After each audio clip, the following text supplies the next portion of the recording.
Hello and welcome to topper talks. আমি সপ্তর্ষি নাগ। আজকে একটা ইকোনমিক্সের ক্লাস, ইন্ডিয়ান ইকোনমির উপরে একটা ক্লাস, বেসিক কনসেপ্টের উপরে একটা ক্লাস তোমাদের সঙ্গে শেয়ার করব। অলরেডি আমাদের চ্যানেলে আমরা জানি যে আমাদের চ্যানেলে বিভিন্ন সময় আমি ইনফ্লেশন, ব্যাংকিং সিস্টেম এবং গতকালের ক্লাসটার মধ্যেও আমরা বিভিন্ন কনসেপ্টসগুলোকে ক্লিয়ার করেছি। আমি তোমাদেরকে কথা দিয়েছিলাম যে ইকোনমিক্সকে তোমাদের জন্য একদম সহজ সরল করে জলের মতন করে আমি বুঝিয়ে দেব, এবং প্রত্যেকটা ক্লাসের মধ্যে দিয়ে আমি চেষ্টা করি তোমাদের কাছে সেই কনসেপচুয়াল ক্ল্যারিটিটা রাখার, যা দিয়ে তোমাদের কখনো ইকোনমিক্সকে একটা ভয়ের সাবজেক্ট বলে মনে না হয়। আমি দেখেছি যে প্রত্যেকের কাছেই, তোমাদের বেশিরভাগের কাছেই প্রত্যেক ভিডিওতে আমি বলি যে ইকোনমিক্স একটা প্রচণ্ড ভয়ের সাবজেক্ট, এবং ইকোনমিক্সকে তোমরা সাবজেক্টের ভেতরে না গিয়ে, সাবজেক্টটাকে ভালো না বেসে চেষ্টা যেটা করো সেটা হলো ইকোনমিক্সের কিছু ডেটাকে মুখস্থ করে চলে যাওয়ার, এবং তারপর একটু টুইস্ট এলে বা একটু গুগলি ধরনের কোয়েশ্চেন এলে তোমরা সেটাকে অ্যাভয়েড করো। এর ফলে ইকোনমিক্সের বোঝা তোমাদের উপরে ক্রমশ চাপতে থাকে, এবং সেটা কিন্তু পরবর্তীকালে যদি মনে করো যে ইকোনমিক্স যদি ইফ যে ভবিষ্যতে কখনো এই মাল্টিপল চয়েসের বদলে মেইনসে মনে করো যে রাইটিং প্যাটার্নটা আবার ফিরে এলো, মানে সেক্ষেত্রে তোমার মনে করো 5 ইয়ার প্ল্যানিং বা ইন্ডিয়ান ইকোনমির উপরে তোমাদের উত্তর লিখতে হবে instead of answering multiple choice questions. সেক্ষেত্রে কিন্তু তোমাদের কনসেপচুয়াল ক্ল্যারিটি যদি না থাকে, তাহলে তোমরা সমস্যায় পড়তে পারো। তাই আমি তোমাদেরকে বারবার করে বলি যে economics is a very interesting subject, এবং সেটার গোড়ার থেকে বোঝার চেষ্টা করো।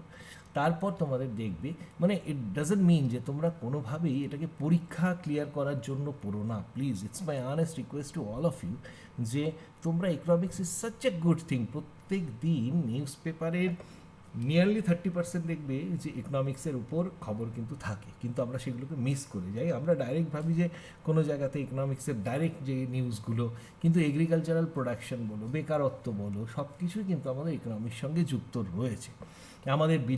আমাদের যখন রপ্তানি হয়, আমদানি হয়, সব কিছুই কিন্তু ইকোনমিক্সের সঙ্গে যুক্ত।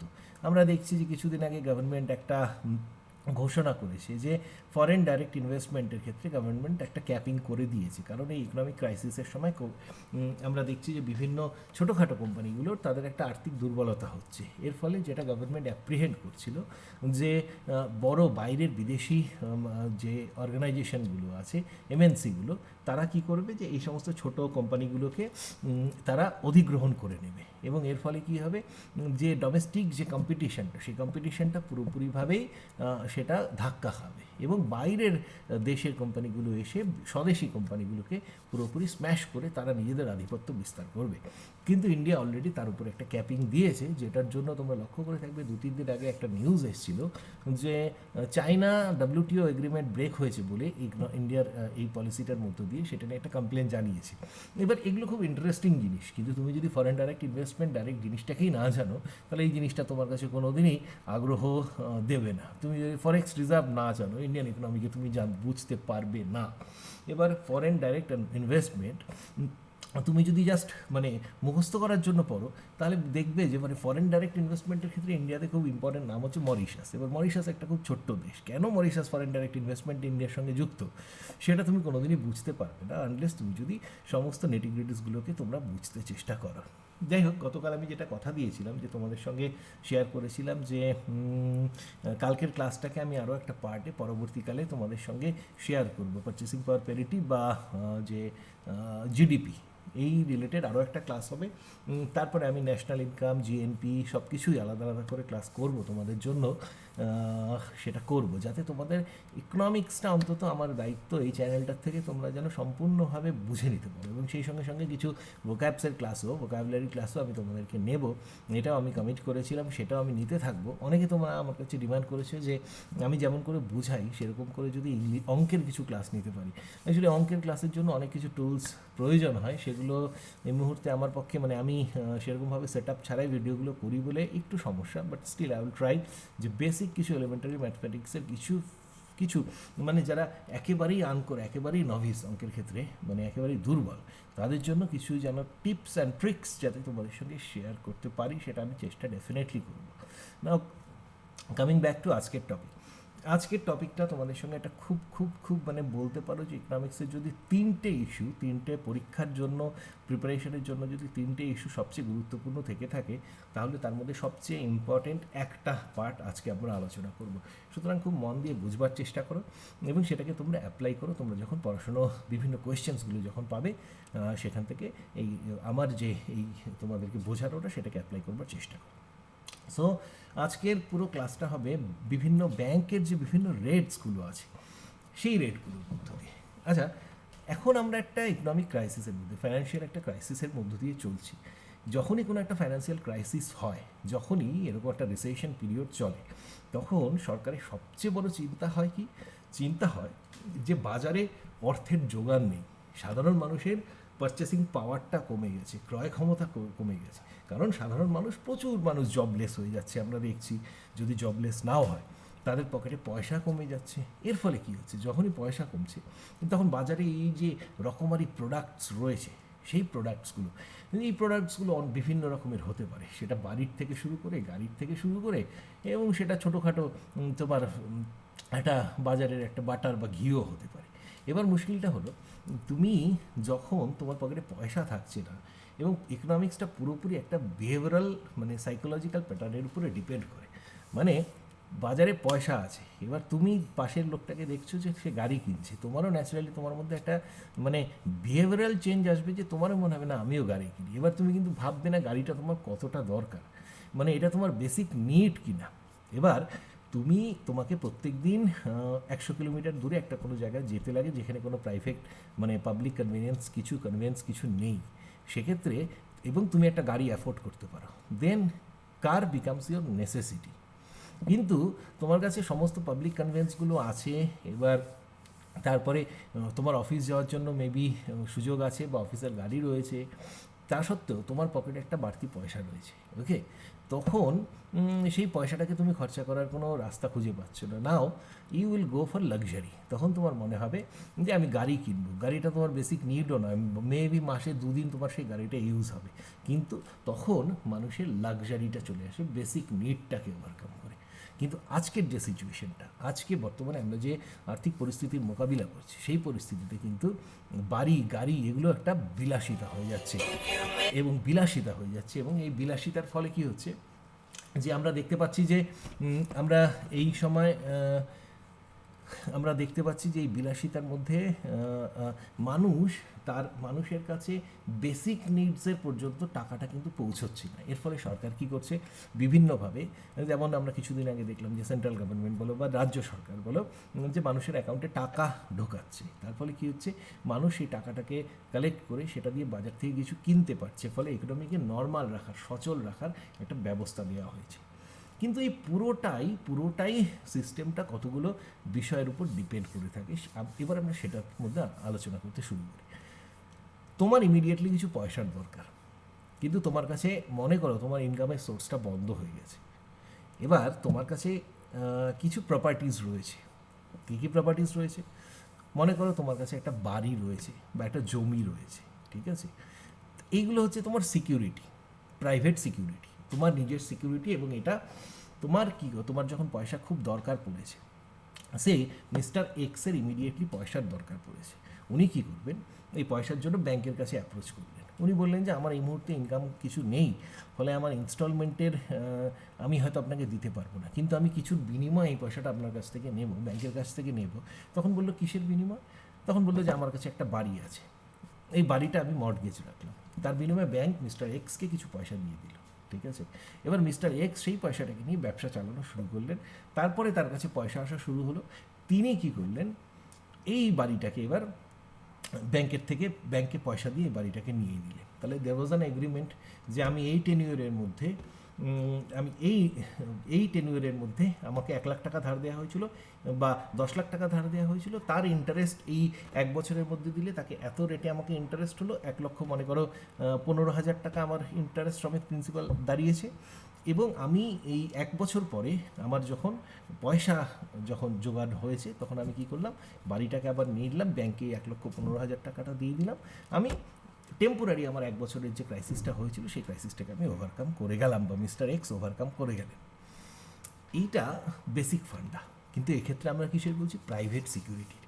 এবার বিভিন্ন গভর্নমেন্ট সিকিউরিটি থাকে, গভর্নমেন্ট বন্ডস থাকে, সেটা দিয়ে কি করা হয়?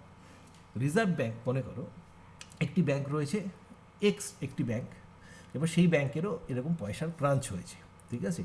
ওভারঅল অর্থনীতিতে যখন পয়সার ক্রাঞ্চ আসে তখন ন্যাচারালি যে কোনো ব্যাংক সাফার করবে। তখন তারা কি করলো, রিজার্ভ ব্যাংকের কাছ থেকে, মানে সেন্ট্রাল ব্যাংক বা এপেক্স ব্যাংক আমাদের যেটা ভারতীয় অর্থনীতিতে, এই এপেক্স ব্যাংকের কাছ থেকে অর্থাৎ রিজার্ভ ব্যাংকের কাছ থেকে তারা কি করলো, যে কিছু লোনের আবেদন চাইলো, ঠিক আছে? মনে করো তারা, সবগুলো আমি তর্কের খাতিরে, ফিগারগুলো অনেক বড় বড় হয় কিন্তু আমি 1 লক্ষ টাকার কথা বলে বলছি। মনে করো একটা ব্যাংক 1 লক্ষ টাকা রিজার্ভ ব্যাংকের কাছ থেকে লোন নিল, ঠিক আছে? তাহলে এই 1 লক্ষ টাকাটা যে লোন নিল, তার জন্য রিজার্ভ ব্যাংক কিছু সিকিউরিটিকে এদের কাছে সেল করলো। এই ব্যাংকগুলো রিজার্ভ ব্যাংকের কাছে কিছু সিকিউরিটিকে রাখলো against certain government securities. Commercial ব্যাংকগুলো যখন এই রিজার্ভ ব্যাংকের থেকে লোন নেয়, তখন যে রেটে এই লোনটাকে নেওয়া হয় তাকে বলা হচ্ছে রেপো রেট। এবার রেপো রেটের প্রথম কথা হলো, তাহলে কতগুলো কী এলো? কমার্শিয়াল ব্যাংকগুলো এই রেপো রেটে নিতে পারছে, এটা একটা সার্টেন এগ্রিমেন্ট পিরিয়ড থাকে, এটা একটা শর্ট ডিউরেশনের জন্য, শর্ট টার্ম লোন হয়ে থাকে, ঠিক আছে? এটা লং টার্ম কিছু ব্যাপার নয়। আমরা প্রত্যেক দিনই খবরে দেখছি যে এই রেপো রেটটা চেঞ্জ হচ্ছে, এবং রেপো রেটের সঙ্গে সঙ্গে কী হচ্ছে আমরা দেখছি, যারা তোমাদের বাবা মাকে জিজ্ঞেস করে থাকো, যে যখনই রেপো রেট চেঞ্জ হচ্ছে তখন আমরা দেখছি যে বাড়ির লোনের যে ইন্টারেস্ট যেটা পেমেন্ট করতে হয়, সেই ইন্টারেস্টে কী হচ্ছে, কিছু পয়েন্ট কমতে থাকে। রেপো রেটকে মনে করো 15 পয়েন্ট কমিয়ে দেওয়া হয়েছে।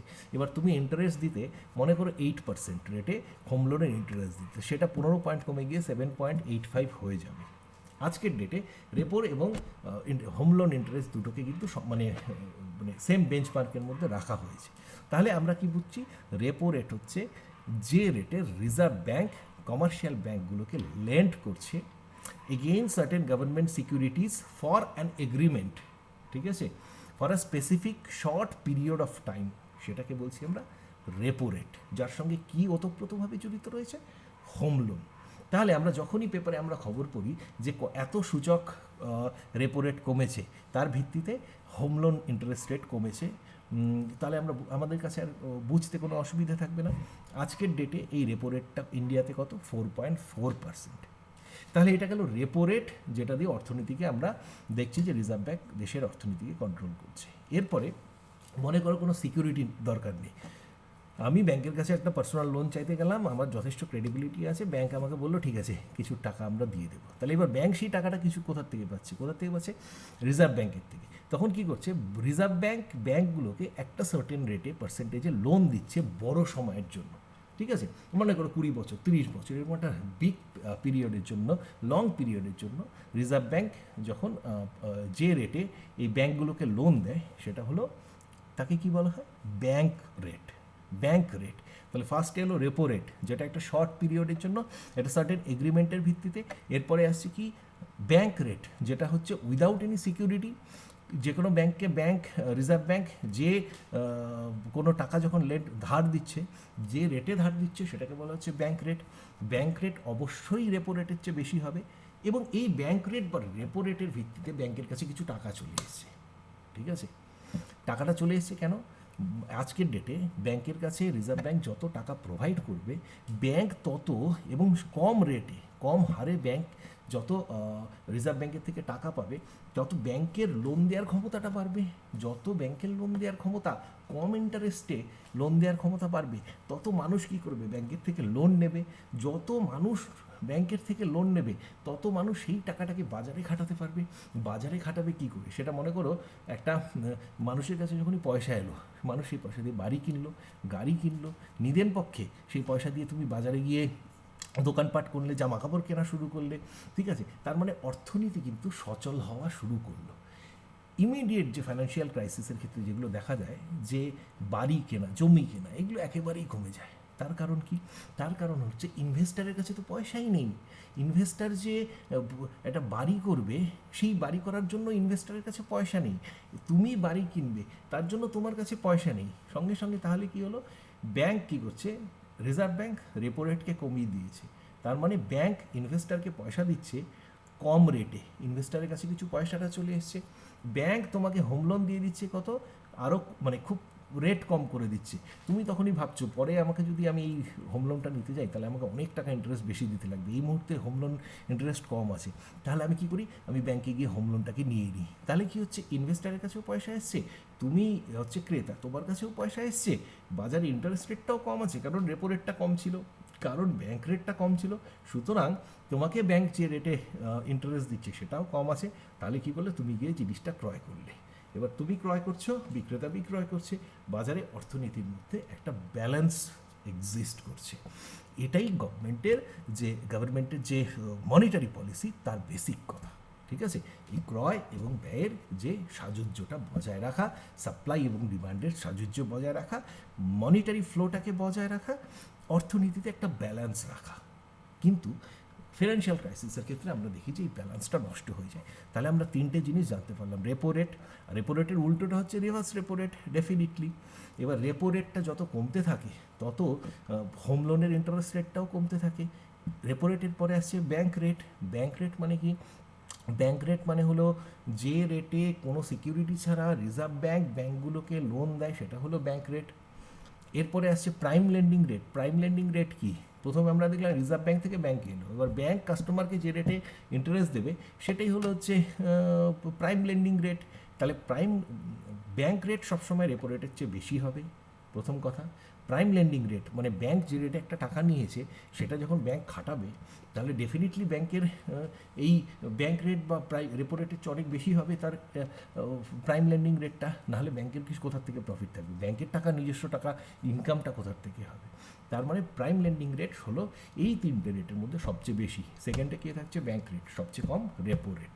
আজকের ডেটে রেপো রেটটা 4.4, ব্যাংক রেটটা 5.4, এবং আমরা জানি যে রিজার্ভ ব্যাংক বলতে পারে না ব্যাংকে যে তুমি এই টাকাটাই প্রাইম লেন্ডিং রেট করো, বাট একটা একটা একটা মার্জিন করে দেয়, এর ফলে ব্যাংকগুলো সেই রেঞ্জের মধ্যে কিন্তু মানুষের কাছ থেকে লোন নিতে পারে। তোমরা নিশ্চয়ই দেখে থাকবে যে আইসিআইসিআই ব্যাংকে তুমি একটা মনে করো, বা এক্সিস ব্যাংকে বা এইচডিএফসি ব্যাংকে, এগুলো প্রাইভেট কমার্শিয়াল এই ব্যাংকগুলোতে তুমি যখন লোন নিতে যাবে তখন দেখবে যে এদের লোন পাওয়াটা খুব সোজা, কিন্তু এই লোনের ইন্টারেস্ট তোমাকে, সেটা পার্সোনাল লোনই হোক বা হোম লোনই হোক, তার ইন্টারেস্ট পাওয়াটা খুব সোজা, প্রথম কথা, ঠিক আছে, মানে লোনটা, কিন্তু তার ইন্টারেস্ট রেটটা অনেক বেশি হয়, তার প্রসেসিং চার্জেসগুলো বেশি থাকে। আবার ন্যাশনালাইজ ব্যাংক, তুমি স্টেট ব্যাংকে গিয়ে তুমি হোম লোন করো, তোমাকে অনেকগুলো ক্রাইটেরিয়া ফুলফিল করতে হবে, ঠিক আছে, তোমার সিবিল স্কোর দেখা হবে, তোমার আর্নিং সোর্সেসগুলো দেখা হবে, ঠিক আছে, কিন্তু এদের কিন্তু রেটটা অলরেডি আরবিআই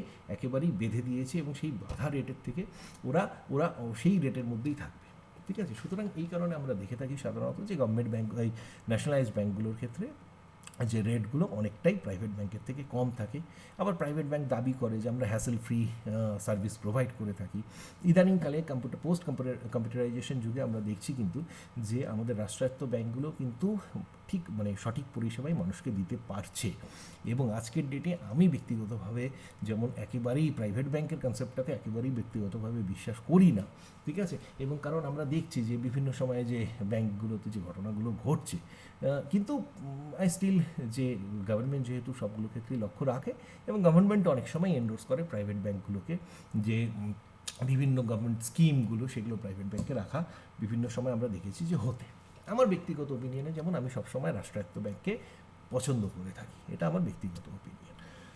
এরপরে আমরা অনেক সময় দেখছি যে ব্যাংকের লালবাতি জ্বলা, তোমরা এটা খবরটাকে খুব পড়বে যে এই ব্যাংক বসে গেছে, এই ব্যাংক উঠে গেছে, ঠিক আছে, এরকম খবর আমরা বিভিন্ন সময় পড়তে থাকি।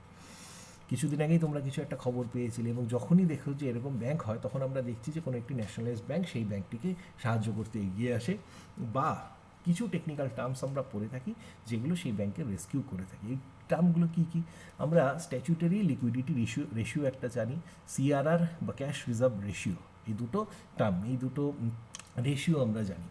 এই রেশিওগুলো কিন্তু অ্যাকচুয়ালি ব্যাংকের সেলফ ডিফেন্সের জন্য, ঠিক আছে।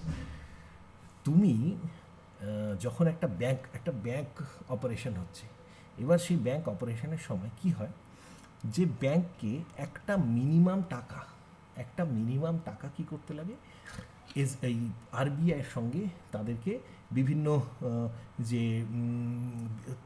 ক্যাশের একটা পার্ট, ঠিক আছে, আরবিআইয়ের কাছে জমা করে রাখতে লাগে, রিজার্ভ হিসেবে রাখতে লাগে। তাতে ওই ব্যাংকটি যদি কোনো সমস্যায় পড়ে, এই যে রিজার্ভটা আছে সেই রিজার্ভ থেকে কিন্তু ওই ব্যাংকটি রেস্কিউ হতে পারে। এটাকে বলা হয় ক্যাশ রিজার্ভ রেশিও, অর্থাৎ টোটাল ব্যাংকের যে ক্যাশ তার একটি সার্টেন পার্সেন্টেজ, যেটা গভর্নমেন্টের ওই মনিটারি পলিসিতে ঠিক করা হয় যে এই পার্সেন্টেজে ব্যাংক তার ক্যাশের এত পার্সেন্ট ওই আরবিআইয়ের কাছে রাখবে। এটাকে বলা হয় ক্যাশ রিজার্ভ রেশিও। এটা গভর্নমেন্টে ভ্যারি করে থাকে 3 to 15% মধ্যে এটা নর্মালি ঘোরাফেরা করে থাকে। আজকের ডেটে যেহেতু ইকোনমি সবচেয়ে একটা কঠিন পরিস্থিতির মধ্য দিয়ে যাচ্ছে, এটা কিন্তু সর্বনিম্ন রেটটা, অর্থাৎ 3% ক্যাশ রিজার্ভ রেশিও। এরপরে কি হলো, আমরা লিকুইড অ্যাসেট জানি। লিকুইড অ্যাসেট কোনগুলোকে বলা হয়, যেমন গোল্ড বন্ড বলো, বিভিন্ন অন্যান্য গভর্নমেন্ট বন্ড বলো, বিভিন্ন সিকিউরিটিস বলো, এগুলো কি, এগুলো হচ্ছে লিকুইড অ্যাসেটস। ঠিক আছে, এবার কি হয়েছে যে গভর্নমেন্ট কোনো একটা ব্যাংক খোলার সময় গভর্নমেন্টের একটা পলিসি থাকে কি, যে ওই ব্যাংকে একটা নির্দিষ্ট পার্সেন্টেজ তাদের টোটাল যে অ্যাসেটটা রয়েছে, টোটাল এই অ্যাসেটের একটা পার্সেন্টেজ কিন্তু তাকে কি করতে হবে, এই লিকুইড অ্যাসেটে রাখতে লাগবে। মানে সে কিন্তু এটা তার কোনোভাবে ধার দিতে পারবে না, তার কাছে লিকুইড অ্যাসেটে রাখতে লাগবে। যদি ব্যাংকে ডিফল্টারের সংখ্যা অর্থাৎ এনপিএর সংখ্যা প্রচুর বাড়তে থাকে, ব্যাংক যখন সমস্যায় পড়বে, এই লিকুইড অ্যাসেটটা কী করবে, ডাইরেক্ট সেই ব্যাংককে বেল আউট করতে সাহায্য করবে। সুতরাং এটা পুরোপুরি ব্যাংক, সিআরআর এবং এসএলআর, এই দুটো কিন্তু পুরোপুরি ব্যাংকের সেফটি সিকিউরিটি মেজার্সের জন্য করা হয়ে থাকে। ইন কেস যে ব্যাংক কখনো ট্রাবলে পড়লে, এগুলো কিন্তু those can bell out the bank. ঠিক আছে, তার মানে সিআরআর কী করছে, একটা ব্যাংকে তুমি যত ব্যাংকের ক্যাশ থাকে তার একটা সার্টেন পোর্শন বা পার্সেন্টেজ তারা কী করতে লাগে, তার রিজার্ভের একটা পার্সেন্টেজ আরবিআইকে দিতে লাগে, তা আরবিআইয়ের কাছে রাখতে লাগে। এটা কিন্তু কখনোই বাজারে থাকছে না, ব্যাংকের কাছে থাকছে না, আরবিআইয়ের কাছে বন্ধক থাকছে। ঠিক আছে, এটা কত, 3 to 15%-এর মধ্যে, আজকে সেটা 3% রেট।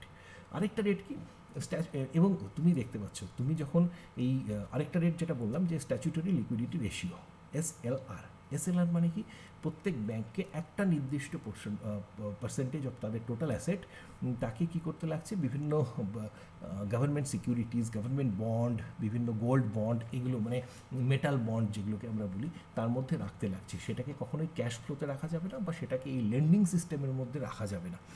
যখনই ব্যাংকের এই ক্যাশ ফ্লোটা কমতে থাকবে, এইটাই কিন্তু এই পার্টটা যেটা তার সিকিউরিটি হিসাবে রাখা হয়েছে, সেটাই কিন্তু বেল আউট দ্য ব্যাংক। এবার তুমি গিয়ে ব্যাংকে, মনে করো তোমার কাছ থেকে তুমি ব্যাংকে একটা 100 টাকা রাখলে, ব্যাংকে 1 লাখ টাকা রাখলে ফিক্সড ডিপোজিট হিসাবে, তাহলে ব্যাংকের কাছে 1 লাখ টাকা ফিক্সড ডিপোজিটের মধ্যে কিন্তু ব্যাংকের কাছে মানে ক্যাশ টাকা ঢুকলো 1 লাখ টাকা। এর মধ্যে কিন্তু ওই যে সিআরআর যেটা বলেছিলাম 1 লাখ টাকার মধ্যে কিন্তু সিআরআর যেটা রেট থাকবে, সেই রেটটা কিন্তু ব্যাংকে ডেফিনেটলি আরবিআইয়ের সঙ্গে রাখতে লাগবে। এবার যদি মনে করো, তাহলে যদি তোমার এই সিআরআরটা বাড়তে থাকে, ন্যাচারালি ব্যাংকের লোন দেওয়ার ক্ষমতা কিন্তু কমতে থাকবে, কারণ তাকে তো একটা বড় পার্সেন্টেজ অলরেডি আরবিআইয়ের কাছে রাখতে লাগছে, তার ফলে তার লোন দেওয়ার মতন টাকাটা তো কমে যাচ্ছে। আজকের ডেটে 3%, মানে ব্যাংক 97% নিজের কাছে রাখছে, আর 3% অনলি আরবিআইয়ের কাছে রাখছে। এটাই যদি মনে করো 15% হয়ে যেত, তাহলে ব্যাংক কিন্তু একটা বড় টাকা সে অলরেডি রেখে দিয়েছে কোথায়, আরবিআইয়ের কাছে, in form of cash reserve ratio. এটা যদি 15% হতো, তাহলে কিন্তু ব্যাংকের কাছে মাত্র 85% থাকছে ব্যাংকের নিজের ডিসপোজালে, তার মধ্যে আবার স্ট্যাচুটরি লিকুইডিটি রেশিও, তার মানে যেটা মোটামুটি ঘোরাফেরা কিছুদিন আগে পর্যন্ত আমরা দেখেছি যে এটাকে 21-22% মতো থাকতে, তাহলে ওই সিআরআরের পরে আবার এসএলআর চলে গেল। এইটা কিন্তু ব্যাংক কোনোভাবেই লেন্ডিং সিস্টেমের মধ্যে আনতে পারছে না, এই মানিটাকে। এরপরে যে টাকাটা থাকছে, সেই টাকাটাকে ব্যাংক কী করছে, অর্থনীতির মধ্যে রাখছে, মানে লেন্ডিংয়ের মধ্যে রাখতে পারছে।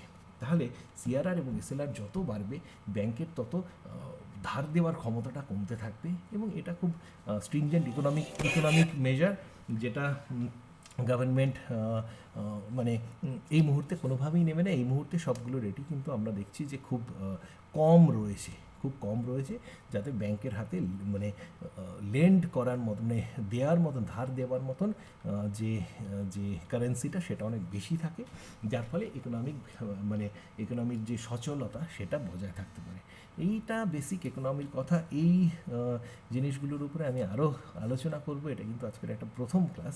এই বিষয়টার উপরে আমি দু একদিন তার মধ্যে আরেকটা ভিডিও এর উপরে আনবো। তোমরা ভালো থাকো, সুস্থ থাকো, এবং যেটা আমি বারবার করে বলছি, আমি এই মুহূর্তে মাস্ক পরে নেই, কারণ তাতে আমার ভিডিওতে কথা বলতে অসুবিধা হবে। বাট তোমরা ডেফিনেটলি মাস্ক পরে থাকবে, সুস্থ থাকবে, বাড়ির বড়দের ছোটদের খেয়াল রাখবে, নিজের খেয়াল রাখবে, ভালো থাকো। খুব তাড়াতাড়ি আবার দেখা হবে। এবং তোমরা লাস্ট ভিডিওটা আমি দেখছিলাম, খুব মানে প্রচণ্ড তোমাদের সবার কাছে ছড়িয়ে পড়ছে। এরকম করে আমার চ্যানেলে প্রায় 300-350 মতন অলরেডি ভিডিও আছে। ভিডিও সেকশানে গিয়ে তোমরা একদম পুরনো প্রথম ভিডিও 2 বছর 2.5 বছর আগের ভিডিওর থেকে আজকে অবধি প্রায় 350 মতন ভিডিও রয়েছে। এতগুলো ভিডিও তোমাদের জন্য করা হয়েছে, তোমরা দেখতে থাকো, এই চ্যানেল থেকে মোটিভেশন পেতে থাকো, অল্প অল্প জ্ঞানও পেতে থাকো, পাশে থাকো। আমি সবসময় তোমাদের পাশে আছি। খুব ভালো থাকো। Thank you and good bye.